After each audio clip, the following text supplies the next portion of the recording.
पहले आपको यह बता दूं कि काशी विश्वनाथ और ज्ञानवापी को लेकर बहुत लंबा विवाद चल रहा है, बहुत लंबे समय से चल रहा है। कुछ लोग मस्जिद का नाम ज्ञानवापी कैसे रख दिया गया, इसे लेकर भी सवाल उठाते रहे। तो कुछ लोगों का मानना है कि यहां पर आदि विश्वेश्वर मंदिर तोड़कर मस्जिद बनाई गई और यही विवाद सालों से चल रहा है। लेकिन अब उत्तर प्रदेश के मुख्यमंत्री योगी आदित्यनाथ ने 2000 साल पुराने इस रहस्य से पर्दा उठा दिया है। योगी आदित्यनाथ ने बता दिया है ज्ञानवापी साक्षात विश्वनाथ हैं।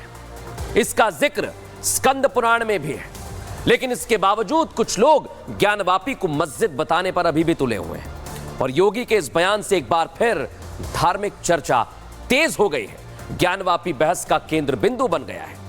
सुनवाते हैं आपको क्या कहा योगी आदित्यनाथ ने। दुर्भाग्य से वो ज्ञानवापी, आज लोग उसको दूसरे शब्दों में मस्जिद कहते हैं, लेकिन वो ज्ञानवापी साक्षात विश्वनाथ ही है। जिस ज्ञानवापी की उपासना के लिए आप केरल से चल करके यहां आए हैं, मैं उसका साक्षात स्वरूप विश्वनाथ हूं। तो सुन लिया आपने, योगी आदित्यनाथ ने कह दिया है कि ज्ञानवापी मंदिर ही है। लेकिन योगी आदित्यनाथ के बयान के बाद चर्चा और ज्यादा तेज हो गई है। इस रिपोर्ट में दिखाता हूं।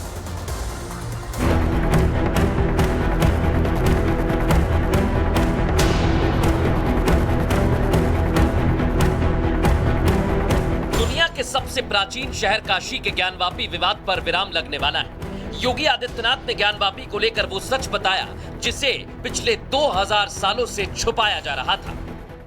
दुर्भाग्य से वो ज्ञानवापी, आज लोग उसको दूसरे शब्दों में मस्जिद कहते हैं, लेकिन वो ज्ञानवापी साक्षात विश्वनाथ ही है।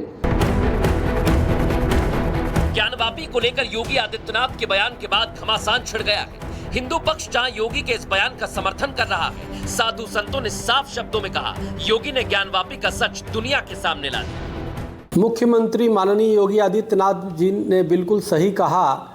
उसको जानबूझकर के मुगलों ने तोड़ा और उससे मस्जिद का रूप दिया। ज्ञानव्यापी मंदिर, उसको आज ज्ञानव्यापी मस्जिद के रूप में उपस्थित कर दिया गया है। जो योगी बाबा बोल रहे हैं वो सत्य ही तो कह रहे हैं। ज्ञानवापी को मस्जिद कहना गलत होगा। हमारे धर्म में ज्ञानवापी को हमेशा मंदिर कहा गया है। ज्ञानवापी को लेकर हिंदू पक्ष के वकील भी योगी के बयान से सहमत दिखाई दे रहे हैं। विधायिका के द्वारा पहली बार इस तरह बोल्ड ढंग से अपनी बात कही गई है और ज्ञानवापी के पक्ष में बयान आया है। इसलिए ज्ञानवापी से संबंधित जितने पक्षकार हैं, जितने भी अधिवक्ता साथी हमारे हैं, सब में अत्यंत हर्ष का अनुभव हो रहा है। योगी के बयान से हिंदू पक्ष तो खुश है, लेकिन मुस्लिम पक्ष इस बयान को झूठ बता रहा है। मुस्लिम पक्ष ने योगी को अपने पद की गरिमा का ध्यान रखने की नसीहत दे दी।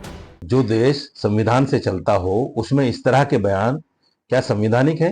यही आप मुसलमानों का विश्वास जीतना चाहते हैं उनकी मस्जिदों को तोड़कर? इस तरह की बात कहना कानूनी इदारों को प्रभावित करना है और ऐसी बड़ी शख्सियत जो जिम्मेदार कुर्सी पे, उसको इस तरह की बात शोभा नहीं देती है।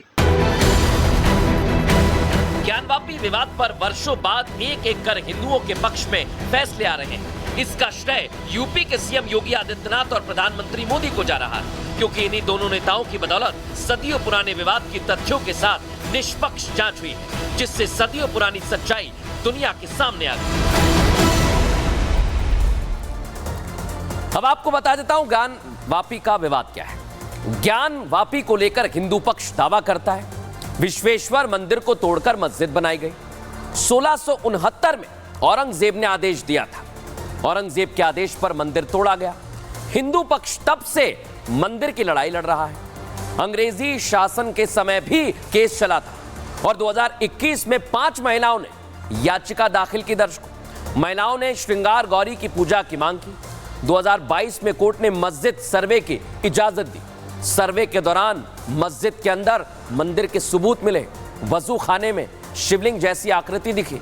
मस्जिद के वजू खाने को सील कर दिया गया और कोर्ट ने श्रृंगार गौरी की पूजा की इजाजत दी। लेकिन बड़ी बात क्या है, जैसे योगी आदित्यनाथ ने इस बात को दोहराया है, लोग भी इस पर प्रतिक्रिया दे रहे हैं। सुनवाता हूं आपको क्या कहा जा रहा है। वो जो स्थान है ज्ञानवापी, वो साक्षात शिव का स्थान है, क्योंकि ज्ञानवापी का संबंध केवल शिव से ही हो सकता है। ज्ञानवापी में हमारे शंकर जी हैं और जो मुख्यमंत्री जी ने कहा है वो बात एकदम अटल सत्य है।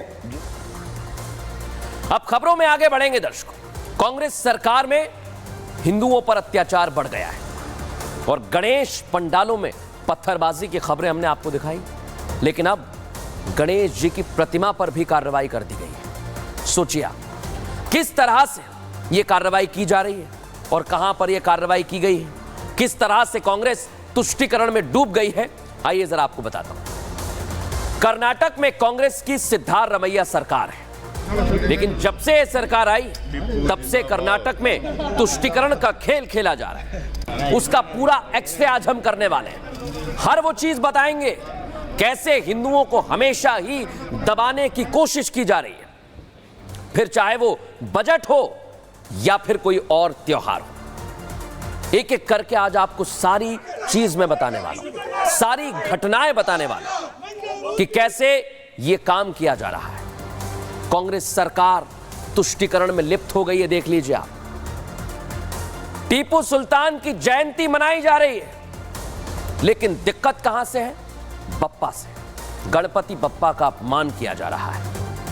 रोजा इफ्तार में शामिल हो रहे हैं, लेकिन मंदिरों पर टैक्स लगा रहे हैं। बड़ी बात क्या, वक्फ संपत्तियों के लिए प्रावधान बना रहे हैं, लेकिन अगर कोई हनुमान चालीसा पढ़ रहा है दुकान में बैठकर तो उसकी पिटाई हो रही है। मजार पर चादर चढ़ाते हैं, कोई दिक्कत नहीं है, जाइए आप, लेकिन हिंदू चिन्हों को हटाया जा रहा है, नाम बदला जा रहा है। और इसीलिए आज सवाल, क्या सनातन से दिक्कत हो रही है? लेकिन अब मैं आपको बताने वाला हूं दर्शकों कि कैसे कर्नाटक में भगवान श्री गणेश का अपमान किया जा रहा है। मांड्या में आपको याद होगा, गणेश पंडाल पर पथराव, जिसकी आग अभी ठंडी भी नहीं पड़ी कि कर्नाटक में एक और नया विवाद खड़ा हो गया दर्शकों। बेंगलुरु में हिंदू प्रदर्शनकारी गणेश प्रतिमा को लेकर प्रदर्शन करने पहुंचे, लेकिन बेंगलुरु में क्या हुआ दर्शकों?